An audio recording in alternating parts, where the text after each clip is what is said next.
25일 날 운동회를 하네요. 근데 아까 보니까 폭삭 노라수다. 예. 그림 보니까 관식이와 애순이가 보였는데, 여기서 우리 자매님들은 관식이를 만나시고 우리 형제님들은 애순이를 만나시기를 축복합니다. 아멘. 예, 만나십니다. 아멘. 예, 기도하시겠습니다. 살아계신 하나님, 오늘 우리 예배 가운데 함께하여 주시고 우리 청년들과 함께 주의 말씀을 나눕니다. 우리 성령께서 우리 요셉과 함께 하시고 그와 동행하셨는데 하나님의 영이 우리 청년들 가운데 온전히 임하길 원합니다. 주님, 오늘 이 시간을 주관하여 주시옵소서. 예수님 이름으로 기도합니다. 아멘. 미국에 아주 많이 쓰는 이름 중에 하나가 요셉, 조셉이라고 하는 그런 이름입니다. 우리 조셉을 얼마나 많은 사람들이 쓰고 있나 이렇게 한번 연구해 보니까, 한번 조사해 보니까 이 1916년부터 2015년까지 100년 동안 200만 명이 넘는 사람들이 이 조셉이라고 하는 이름을 쓰는 것을 확인할 수 있었습니다. 그래서 순위를 보니까 8위 정도 됐습니다. 참고로 1위는 제임스입니다. 우리 많은 부모님들이 우리 자녀들에게 이름을 지을 때 우리 부모님이 아이들에게 이름을 지으면서 많은 고민을 합니다. 저도 제 딸이 있는데 제 딸 이름은 소피아입니다. 지혜로운 사람으로, 지혜로운 여성으로, 지혜로운 주의 딸로 자라나길 원하는 마음으로 소피아라고 하는 그런 이름을 지었습니다. 우리 부모님들이 요셉이라고 우리 자녀들에게 이름을 지을 때는 바라는 것이 있을 것입니다. 요셉 하면 딱 떠오르는 것이 무엇이죠? 국무총리. 오늘 우리 본문에 보면 요셉이 바로 앞에서 국무총리로 서는 모습을 우리는 보게 됩니다. 그래서 우리 부모님들이 나의 자녀의 이름을 요셉이라고 지을 때는 요셉처럼 영향력 있는 그런 사람으로 살기 원하는 그런 마음으로 우리 아이들의 이름을 짓는 것입니다. 그런데 만약에 우리가 요셉의 삶을 현미경으로 들여다본다면 과연 요셉이라고 하는 이름을 우리 자녀에게 주는 것이 현명한 것인가? 의문을 가질 수 있습니다. 왜냐하면 요셉은 누구보다도 청년의 시기, 청춘의 시기를 너무나도 힘든 고난 가운데 살았던 사람이기 때문입니다. 우리의 청춘의 뜻은 무엇이죠? 만물의 봄철이라는 뜻입니다. 만물의 봄철. 우리 서로 얼굴 한번 보실까요? 예. 그 얼굴 안에 푸르름과 아름다운 꽃이 보이십니까? 예. 이 청춘의 계절, 그 누구보다도 찬란함이 있는 계절, 그 계절이 바로 청춘의 계절입니다. 그런데 요셉은 이 청춘의 시기에 너무나도 큰 고난을 겪었습니다. 그는 첫 번째로 복잡한 가정에서 태어났습니다. 엄마가 4명입니다. 그리고 엄마가 4명인데 그 위에 형들이 있습니다.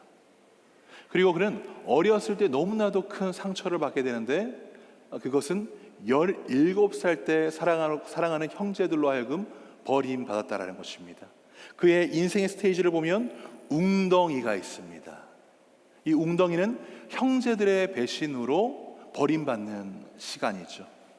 우리 삶을 돌아봤을 때 우리가 살다 보면 많은 상처를 받지 않습니까?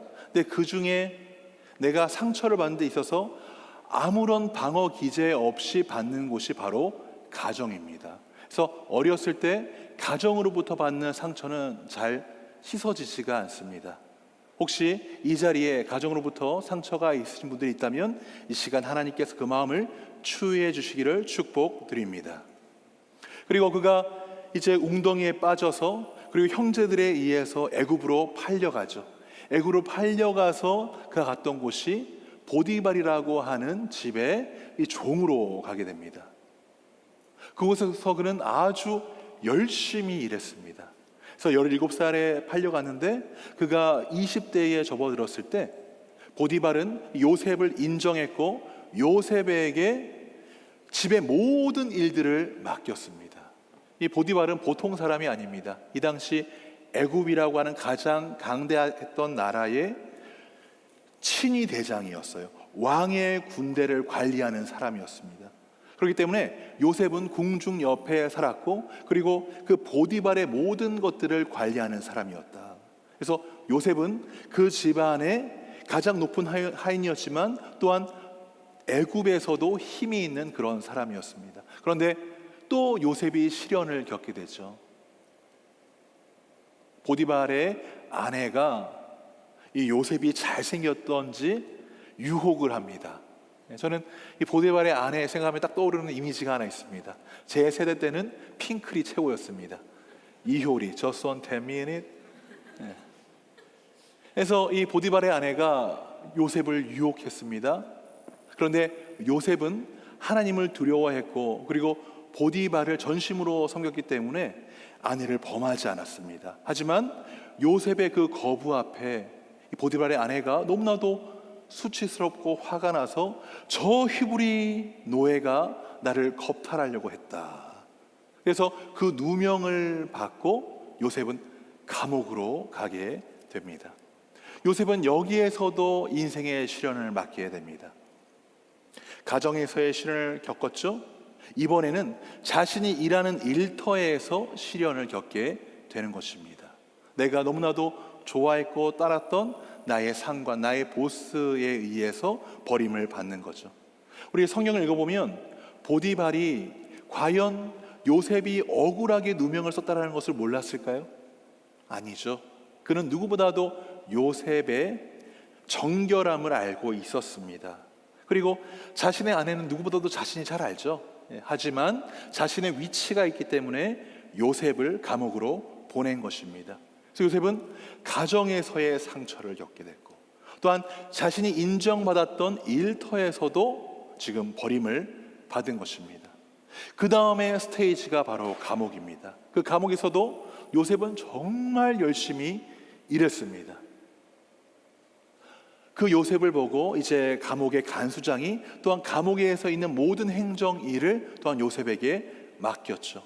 그렇게 요셉이 감옥 생활을 하고 있는데 그때 한 가지 기회가 그에게 찾아옵니다. 바로 술 맡은 관원장이 그 감옥에 누명을 받아서 왔는데 그가 꿨던 꿈을 그가 풀이해 주죠. 그리고 요셉이 술 맡은 관원장에게 이야기합니다. 제가 억울하게 이 자리에 있습니다. 당신의 꿈대로 왕이 당신을 다시 왕의 술 맡은 관원장 자리로 복귀시킬 때 저의 억울함을 이야기해 주셔서 저로 하여금 이 감옥에서 벗어나게 해주세요. 그렇게 이야기를 합니다. 그런데 사람이 화장실 들어갔다가 나올 때 마음이 바뀌듯이 이 술 맡은 관원장은 요셉의 꿈풀이대로 복권이 되었지만 그는 까맣게 요셉을 잊어버리고 맙니다. 우리 삶에 있어서 가장 견디기 힘든 것이 무엇인 줄 아십니까? 바로 잊혀짐입니다. 나는 여기 살고 있는데 누구도 나를 기억하지 못하고 잊혀진 존재가 되는 것.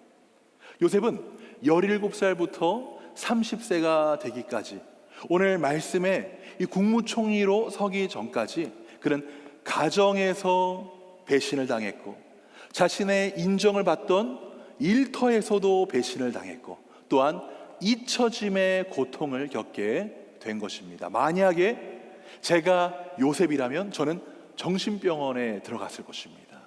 그런데 요셉은 바로가 그를 부르기까지 총명함을 잃지 않았고, 그리고 하나님께서 끝까지 사용하시는 오늘 우리가 본문에서 읽은 요셉의 모습으로 섰습니다. 사랑하는 성도 여러분, 우리의 청년 여러분, 우리 청년의 때에 사실 제일 답답한 게 무엇입니까? 나의 인생은 어떻게 될까? 과연 나는 지금 제대로 된 길을 갖고 있는 것인가? 나의 인생은 어떻게 될 것인가? 이것이 가장 큰 고민 아닙니까? 그리고 그 안에서 우리는 크고 작은 고난을 겪습니다. 그런데 성경에 보면 하나님께서는 우리에게 이 고난을 주심으로 고난을 통과하게 하시고 우리를 단련시키신다는 것, 이것이 성경이 우리에게 이야기하는 진리입니다. 그 과정을 요셉이 우리에게 보여주었습니다. 저는 요셉이 이 고난을 통과해서 하나님께서 귀하게 사용하시는 우리가 아는 국무총리의 요셉이 되기까지 그가 어떻게 그 고난을 통과하였나, 이것을 세 가지의 레터로 정리하길 원합니다. GRE. GRE 시험 아시죠? 대학 시험 보고 대학원 갈 때 한국 사람은 이렇게 얘기하죠. 지랄 같은 시험이다.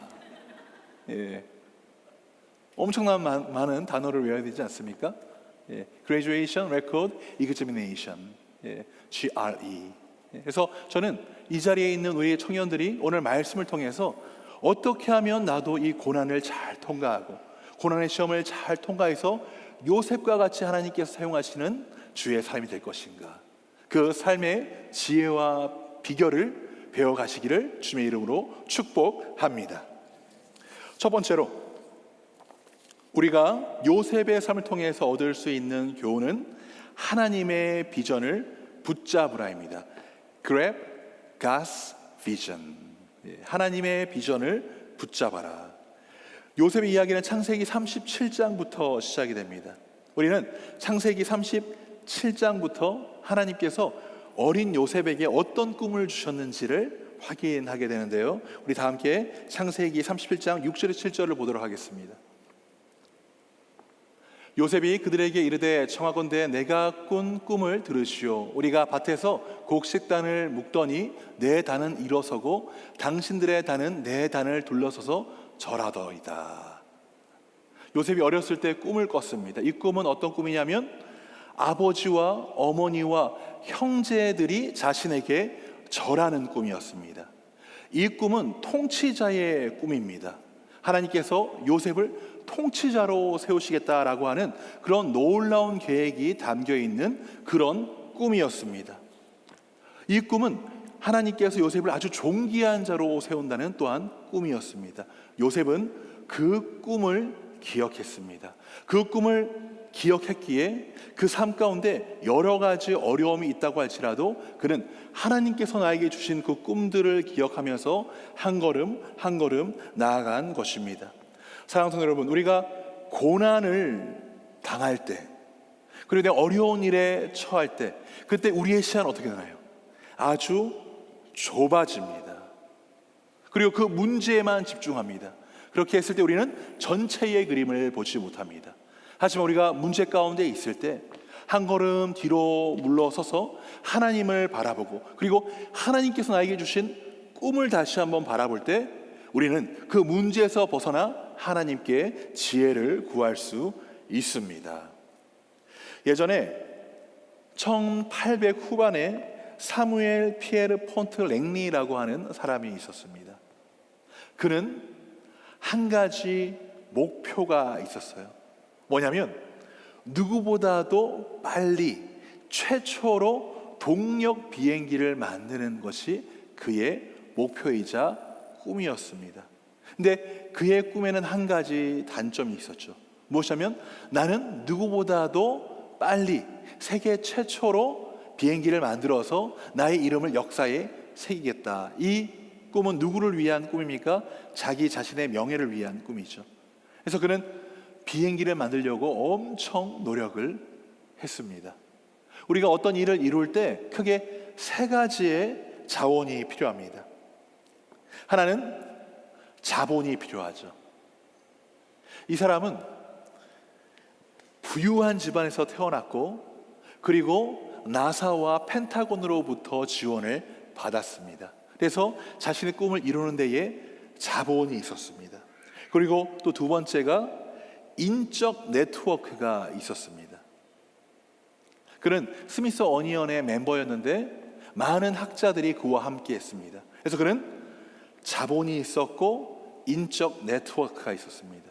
그리고 세 번째, 그가 가지고 있었던 전문 지식이 있었죠. 그는 하버드 출신이었습니다. 그곳에서 진짜 공학을 배웠고, 그리고 비행기의 동력을 만드는데 누구보다도 전문 지식을 가지고 있었어요. 우리가 어떤 일을 하는데 자본과 인적 네트워크와 그리고 지식이 있으면 그 일들을 할 수 있습니다. 그는 이 세 가지를 다 가지고 있었습니다. 근데 여러분, 제가 지금 이 랭리라고 하는 사람을 이야기하기 전까지 여러분은 그 사람을 알고 있었나요? 몰랐죠. 이유가 있습니다. 왜냐하면 그는 비행기를 끝내 만들지 못했기 때문입니다. 그가 동력 비행기를 이제 다 만들려고 이제 끝단계에 왔을 때 한 번도 들어보지 못했던 사람, 라이트 형제가 비행기를 만들어서 동력 비행기를 최초로 성공을 해서, 그래서 이 사무엘 퐁트가 비행기 만드는 것을 포기하였습니다. 왜냐하면 그의 꿈은 최초로 동력 비행기를 만드는 것이었기 때문에. 하지만 라이트 형제는 달랐죠. 라이트 형제는 고체, 물체를 하늘에 띄워서 사람들이 이전보다 더 빠르게 여행하고 그리고 물자를 옮기는 그것을 꿈을 꾸었습니다. 그래서 라이트 형제는 교육을 받지 않았습니다. 자본이 있지 않았습니다. 그리고 인적 네트워크도 있지 않았습니다. 하지만 내 자신을 위한 것이 아니라 사람들을 위해서, 세상을 위해서 내가 동력 비행기를 만들겠다고 했던 꿈이 있었기 때문에 라이트 형제는 비행기를 만들어서 역사의 이름을 남긴 사람이 되었고, 이 퐁트는 나중에 비행기를 만들면 되는데, 그리고 더 좋은 것을 만들면 되는데, 그의 꿈은 자기 자신에게 맞춰져 있었기 때문에, 내가 세계 최초가 된다라고 하는 그것에 맞춰져 있었기 때문에 그는 결국 비행기를 만들지 못하고 1900 초반에 화병에 걸려서 죽게 되었습니다. 사랑하는 성도 여러분, 우리 청년 여러분, 여러분은 어떠한 꿈을 꾸고 계십니까? 하나님은 우리에게 꿈을 주십니다. 요셉에게 하나님께서 꿈을 주셨듯이 우리에게 꿈을 주십니다. 하나님께서 주셨던 꿈은 요셉을 존귀하게 하고 요셉을 통치자로 세우는 꿈이었지만, 또한 그 꿈 이면에는, 그 이후에는 그를 통하여서 많은 사람들이 가뭄의 시기를 극복할 수 있도록 하는 그런 하나님의 비전과 하나님의 계획이 담겨 있었습니다. 그는 하나님께서 주셨던 그 꿈이 있었기에 내 자신을 그냥 포기하지 않은 것입니다.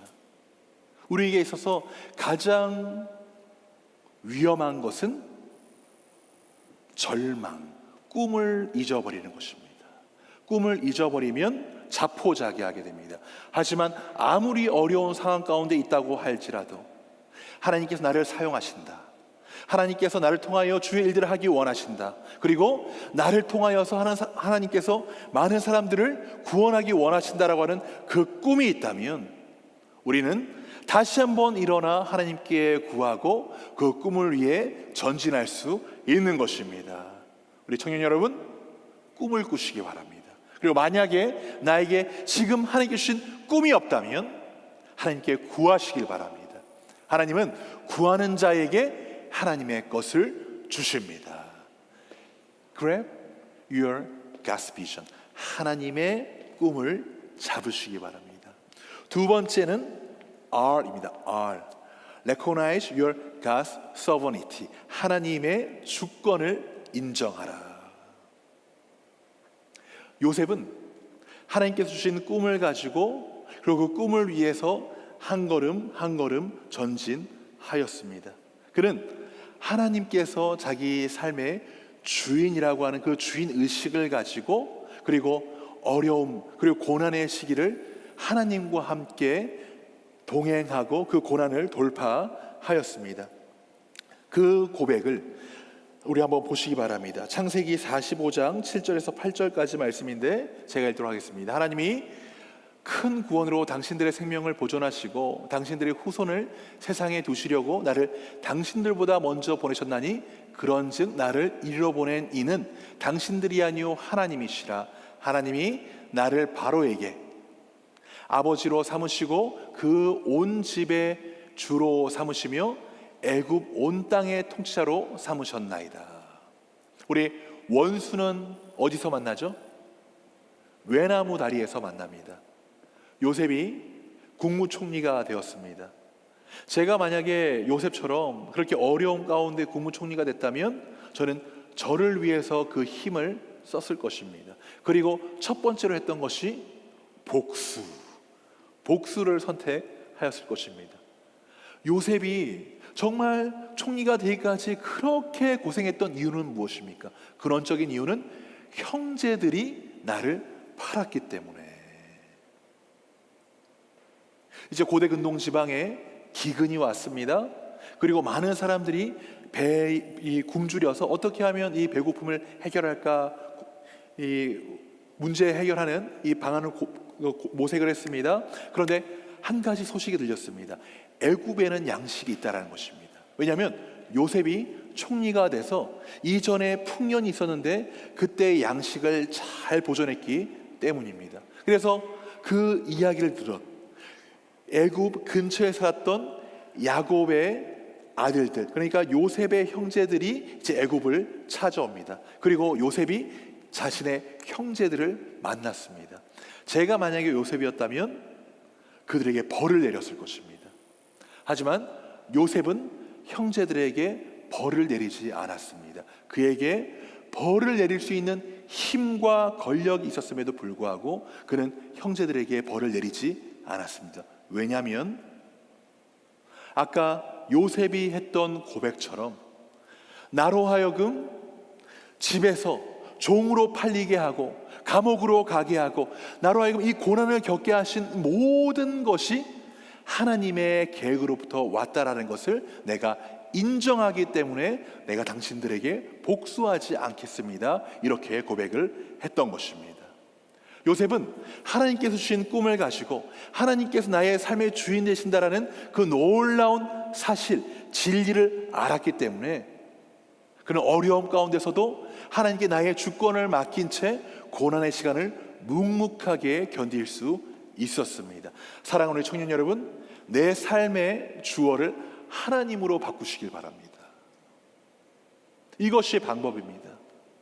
지금 내가 갖고 있는 문제들, 신분의 문제, 직장의 문제, 내가 풀 수 없는 많은 문제들이 있습니다. 근데 이것을 나의 문제로 보면 그 문제는 너무나도 큰 장벽처럼 보이죠. 하지만 나의 인생의 주어를 하나님으로 바꾸면 하나님께서 이를 통해서 내가 지금은 알지 못하지만 하나님의 크신 일을 이루시겠구나.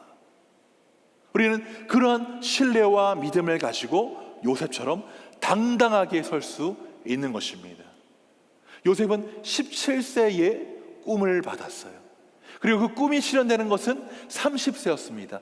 30 빼기 17 얼마나 되죠? 얼마나 되죠? 야, 엄청납니다. 13. 네. 그 꿈이 실현되기까지 13년이라는 시간이 걸렸습니다. 청년 여러분, 어떤 꿈은요 하루 만에 이루어지기도 합니다. 근데 어떤 꿈은 요셉처럼 13년이 걸리기도 합니다. 그런데요, 어떤 꿈은 40년이 걸리기도 합니다. 모세를 보십시오. 모세는 40살에 광야로 가서 80세까지 광야의 시간을 거치고 그리고 이스라엘의 리더로 섰습니다. 하나님께서 나에게 꿈을 주셨다면 그 꿈을 가지고 나의 삶은 하나님께 있다라고 하는 주권의식을 가지고 당당하게 사시길 바랍니다. 그렇게 했을 때 우리 마음에는 쓴뿌리가 안 생깁니다. 인생을 살아갈 때 우리를 정말 힘들게 하는 것이 무엇인 줄 아십니까? 그것은 쓴뿌리로 인하여 생긴 쓴 열매입니다. 그 열매를 그냥 내가 먹으면 상관이 없는데 쓴 열매는요 나의 옆에 있는 사랑하는 사람들이 먹게 됩니다. 쓴뿌리를 관리하고 나의 삶의 주권이 하나님께 있다는 사실을 우리가 인지하고 신뢰할 때 우린 나의 삶의 주어를 하나님으로 바꾸고 내 삶 가운데 이미 쓴뿌리가 있을지라도 그 쓴뿌리를 잘라내고 우리는 건강한 뿌리로 건강한 열매를 맺게 되는 것입니다. 첫 번째 뭐라고요?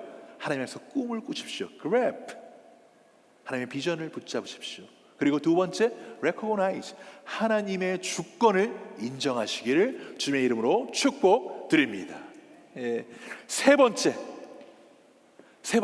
우리 이제 GR까지 했으니까 세 번째 E, experience your God's presence. 하나님의 임재를 경험하라. 요셉의 인생의 핵심이 있다면 그것은 하나님과 동행하는 삶입니다. 요셉은 고난의 순간 가운데 늘 하나님과 동행하는 삶을 살았습니다. 요셉이 종으로 팔려갔을 때 하나님은 그와 함께 하셨고 그에게 형통함을 허락하여 주셨습니다. 우리 창세기 39장 2절 3절 보실까요? 우리 한 목소리 한번 읽어볼까요? 시작. 그의 주인이 여호와께서 그와 함께 하심을 보며 또 여호와께서 그의 범사에 형통하게 하심을 보았더라. 하나님께서 요셉과 함께 하시고 그에게 형통함을 주셨던 것을 그의 주인 보디발이 봤습니다. 그리고 요셉의 두 번째 장면, 감옥에서도 하나님은 요셉과 함께 하셨습니다. 그리고 요셉은 하나님과 함께 그 시간을 견뎌내었습니다. 그리고 세 번째, 그가 애굽의 국무총리가 됐을 때도 바로는 하나님께서 요셉과 함께 하시는 것을 보았습니다. 우리 오늘 본문 중에 하나죠. 우리 41장 38절 39절 말씀인데 우리 한 목소리 한번 읽어볼까요? 스크린을 띄워주시고, 하나 넘겨주시고, 제가 여기 나왔네요. 시작. 바로가 그의 신하들에게 이르되 이와 같이 하나님의 영에 감동된 사람을 우리가 어찌 찾을 수 있으리요 하고 요셉에게 이르되 하나님이 이 모든 것을 내게 보셨으니 너와 같이 명철하고 지혜 있는 자가 없도다. 바로도 아는 것입니다. 너는 하나님이 함께하는 사람이구나. 사랑하는 청년 여러분, 우리가 아무리 어려운 상황 가운데 있다고 할지라도 하나님이 함께 하시면 그 상황은 견딜 수 있는 상황이 될 뿐만이 아니라 그 상황은 하나님께서 또한 나를 사용하시는 상황이 될 줄 믿으시길 바랍니다. 우리 모세의 광야의 시간을 한번 생각해 보십시오. 광야의 시간, 그 누구도 좋아하지 않습니다. 모세는 궁중에 있었던 사람이죠. 전쟁의 영웅이었습니다. 근데 그가 광야로 갔을 때 그는 nothing이 되었습니다. nobody가 되었어요. 근데 우리가 모세의 삶을 좀 더 들여다보면 하나님은 그 광야의 시간에서도 모세와 함께 하셨습니다. 그로 하여금 아름다운 아내도 만나게 하시고, 그로 하여금 자녀도 허락하게 하여 주시고, 그리고 나중에 그가 애굽에서 이스라엘 백성들을 이끌고 광야를 통과해서 애굽으로 들어가야 되는데 그 광야에 있는 그 지형들을 익히게 하셨습니다. 그렇게 했기 때문에 모세는 이스라엘 백성을 이끌고 애굽을 떠나서 광야를 지나 가나안 땅으로 들어갈 수 있었던 것입니다. 이렇듯 우리 가운데 여러 가지 고난의 순간들이 있다고 할지라도 우리가 하나님과 함께 동행하고 그리고 하나님의 임재 의식이 있다면 우리는 그 시간을 죽은 시간이 아니라 하나님께서 일하시는 시간, 하나님께서 그 안에서도 나를 형통하게 하는 시간으로 만들 수 있는 것입니다. 우리는 어떻게 하나님의 임재를 우리 삶 가운데 경험할 수 있을까요? 두 가지를 잘하면 됩니다. 사랑하는 청년 여러분, 기본기가 탄탄해야 합니다. 기본기가 탄탄하면 됩니다. 우리 신앙생활에 있어서, 우리 인생에 있어서 두 가지의 기본기, 하나는 기도, 하나는 말씀. 기도와 말씀. 우리는 기도를 통해서 하나님과 동행하게 되죠. 제가 제 아내와 유학을 왔을 때 정말 어렵게 왔습니다. 저희 아버지는 혈액투석을 시작하게 되셔서 제가 준비했던 유학 자금을 우리 부모님께 드리고 올 수밖에 없었습니다. 그래서 저와 제 아내가 왔을 때 이제 학생으로 와서 신학교에 들어가서 이제 공부를 하는데, 비밀인데 1,400불 들고 왔습니다. 그 안에서 학비도 해결해야 되고 그리고 앞으로의 일들도 해결을 해야 되는 것입니다. 제가 해야 되는 것은 한 가지, 저의 선택지는 한 가지밖에 없었어요. 왔으니까 일단 공부를 해야 되고 하나님께 주신 그 비전을 이루어야 되는데 제가 할 수 있는 한 가지, 기도밖에 없었습니다. 그래서 미국에 오자마자 이제 부부 기획사로 갔는데 정말 아무것도 없었어요. 그때가 12월 23일이었습니다. 크리스마스. 근데 우리는 그 어느 때보다 마음이 추웠습니다. 이불 하나 깔아놓고 와서 한숨 자고 일어났을 때 우리가 앞으로 어떻게 살아가야 되나. 그때 우리가 할 수 있었던 건 부부가 함께 무릎을 꿇고 기도하는 것. 그리고 우리는 새벽에 기도할 수밖에 없었어요. 그래서 하나님께서 처음에는 우리에게 차를 허락해 주지 않았는데, 하나님께서 차를 허락하신 이후에는 저희 주변에 있는 우리 전도사님들과 함께 가장 가까운 한인교회에 가서 하나님께 부르짖기 시작했습니다. 네, 놀라운 것은요, 하나님께서 저희 가정을 굶기지 않으셨습니다. 저를 보시면 알겠죠? 네. 저는 유학 올 때 초창기와 지금 몸무게의 변화가 없습니다. 하나님께서는 형통을 더하여 주셨고 우리 가정에 물질의 은혜를 더하여 주셨습니다. 그리고 학업도 마치게 하셨습니다.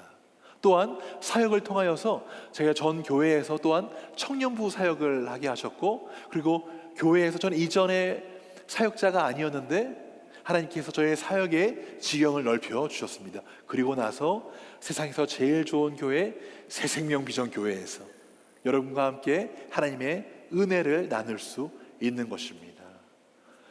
기도하지 않을 때는 막막해요. 하지만 무릎을 꿇고 기도할 때 하나님은 용기를 허락하여 주십니다. 그리고 그 순간순간 지혜를 허락하여 주십니다. 사랑하는 우리 청년 여러분, 내가 있는 곳이 하나님께서 임재하시는 곳으로 만드시길 바랍니다. 기도를 통하여 하나님과 함께 호흡하시길 바랍니다. 하나님과 동행함으로 하나님께서 지금 나에게 주신 지금의 과업들을 하나하나 해결하시기를 바랍니다. 또한 말씀이 함께 할 때 우리는 하나님의 동행하심을 경험할 수 있죠. 우리 말씀해 보시면 시편 105편에 어떻게 요셉이 감옥 안에서도 자신이 잊혀짐을 당하는 그런 상황 가운데서도 그가 그 시절을 견뎌냈는지를 성경에게 다음과 같이 고백을 합니다. 뭐라고 이야기하냐면 이렇게 고백을 하고 있습니다. 시편 105편 19절에 곧 여호와의 말씀이 응할 때까지라 그의 말씀이 그를 단련하였도다. 그가 쇠고랑을 차고 있을 때 잊혀지는 그 고통 가운데 그가 나의 인생은 어떻게 되는 것인가 의문을 품을 때 성경은 요셉이 하나님의 말씀을 붙들었다. 그리고 때가 찼을 때 하나님께서 그를 세우셨다라고 우리에게 증거하고 있습니다. 다윗은 하나님의 말씀은 내 발등의 등이다라고 말씀을 하죠. 하나님의 말씀이 우리 가운데 함께할 때 우리는 어둠 가운데 있을지라도 하나님께서 밝혀주시는 앞을 볼 수 있습니다. 그리고 하나님과 함께 동행함으로 한 걸음 한 걸음 나아갈 수 있는 것입니다. 우리 말씀을 가까이 하는 것, 말씀으로 하나님과 동행하는 것, 가장 좋은 방법이 무엇인 줄 아십니까? 바로 큐티입니다. 우리 목요일 날 여러분 모이시죠? 그때 뭐 합니까? 큐티하죠?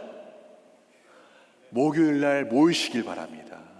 그리고 큐티를 어떻게 하는지 배우시길 바랍니다. 그리고 말씀과 동행하는 삶이 어떤 삶인지 경험하시길 바랍니다.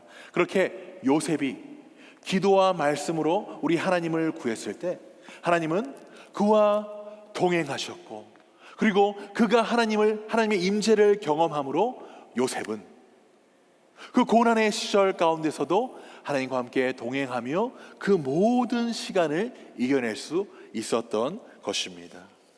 사랑하는 우리 청년 여러분, 하나님의 임재가 함께할 때 두려움의 대상이 바뀝니다.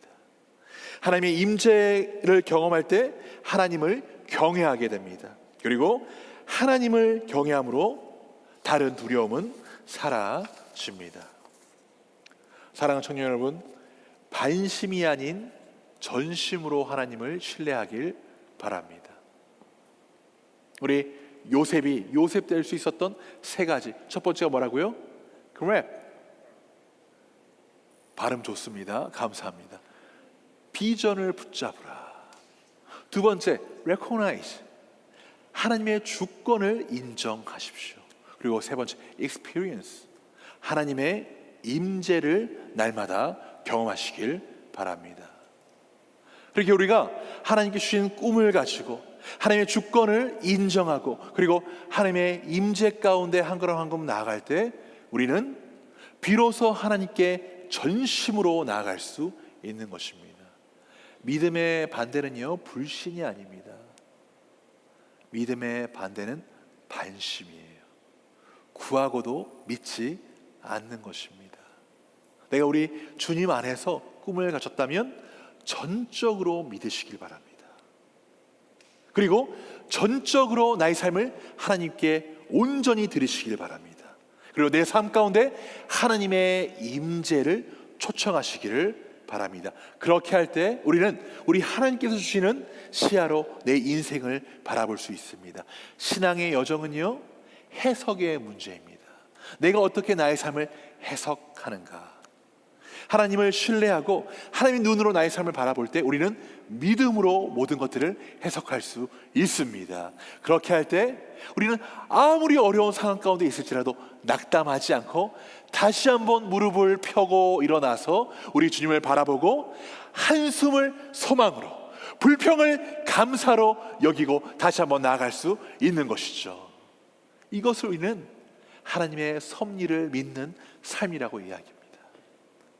우리 예수님께서 우리를 어떻게 사셨어요? 십자가의 피로 사셨습니다. 나의 가치는요, 세상이 정하는 것이 아닙니다. 나의 가치는 예수님의 피값이다. 이것이 성경이 우리에게 이야기하는 나의 가치입니다. 하나님께서 우리를 피값으로 사셨는데 우리의 인생을 책임지지 않으시겠습니까? 우리 빌립보서 1장 6절에 보면 제가 제일 좋아하는 말씀인데 다음과 같이 우리에게 말씀하고 있습니다. 너희 안에 착한 일을 시작하신 이가 그리스도 예수날까지 이루실 줄 우리는 확신하노라. 내가 예수 그리스도를 믿음으로 하나님의 자녀가 됐다면 내 안에는 예수 그리스도의 보혈의 피가 흐르고, 그리고 우리 예수님께서는 우리 삶 가운데 하나님의 놀라운 일을 계획하심으로 결국은 그 일을 이루실 줄을 믿으시길 바랍니다. 이것을 반심이 아닌 전심으로 믿고 하나님 안에서 꿈을 꾸고 또한 하나님의 주권을 인정하고 그리고 나의 삶 가운데 하나님을 초청할 때 우리는 나의 삶을 하나님의 섭리로 읽고 한 걸음 한 걸음 승리하는 삶을 살 수 있는 것이죠. 우리가 너무나도 좋아하는 말씀이 있죠. 우리 오늘 말씀을 상고하면서 이 말씀 우리가 한번 읽어볼까요? 로마서 8장 28절 말씀입니다. 시작. 우리가 알거니와 하나님을 사랑하는 자 곧 그의 뜻대로 부르심을 입은 자들에게는 모든 것이 합력하여 선을 이루니라. 아멘.